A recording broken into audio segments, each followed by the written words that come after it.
ज्यांच्या छायेखाली सौख्य लागतं अज्ञानाच्या उन्हात झिजत असलेल्यांना ज्ञानाचा प्रकाश मिळेल.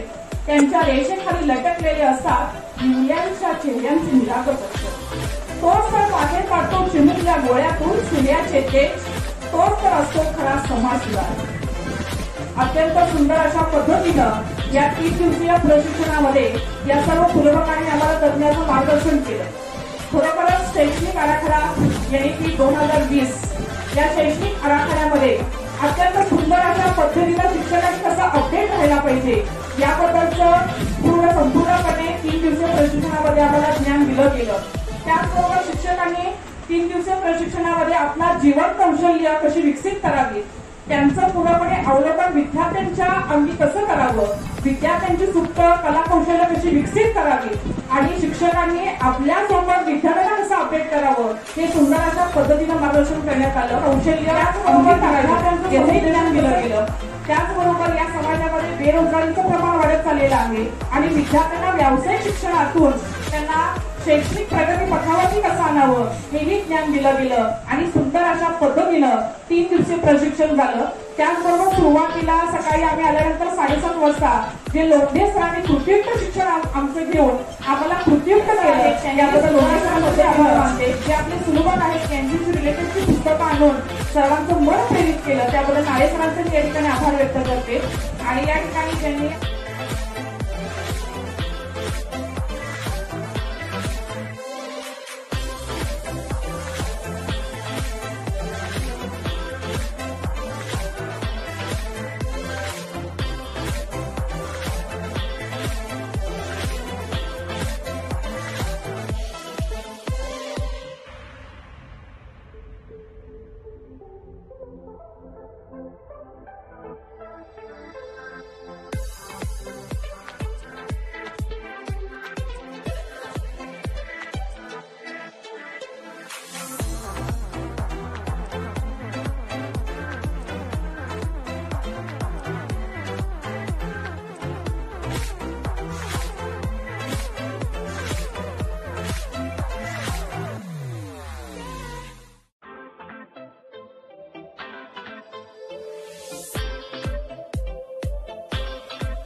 आणि ह्या गाण्याची शब्द प्रवाह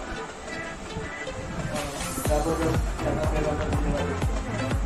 आणि आडतवरचे काम सांगितले आजच्या आपल्या पहिल्या 2 टप्प्यामध्ये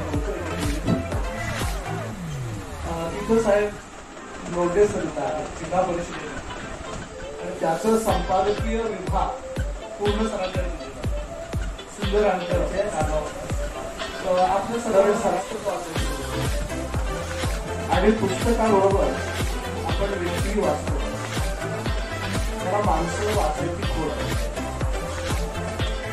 त्या वेळेला अंगात आता ते पद मांडणं आणि ते काम करून घेणं मात्र सरळ की काम कसं करून घ्यावं, संयम ठेवून ते आम्ही सरांच्याकडे शिकाल. मी आमदार आहे असं नाही, असे तर मी तुमच्यातलाच आहे, मी तुमचाच आहे.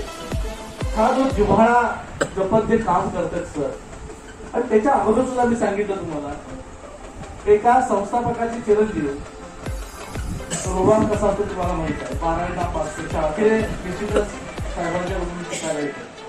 काही जीवनामध्ये खूप वर्षे आंदोलन केली, आपले आमदार काम घेऊन जायचं,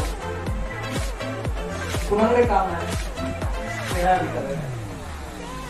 बीएससी बीएड लोकांचा प्रवास आज उदाहरण आहे. तिथं सांगता येईल साहेब हे सचिवालयातून व्हावं लागतंय, काय काम आहे विचारायला पटकन फोन लावला मोबाईल, काय सांगू सर सांगा, काय बोलू थेट, नाही तर मग आमचा असा होतो थेट फोन लावला जातो.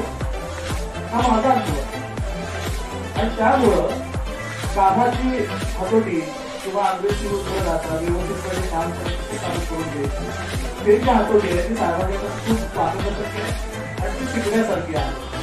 माझं लाभणारे भाषण मी थांबवतो आणि सर्वांच्या वतीनं साहेब पाटील सर आपले काल मागवते साहेबांना सांगितलंय फोन लावा. त्यांचं मी आभार मानतो आणि हा कार्यक्रम इथं संपला असं मी जाहीर करतो.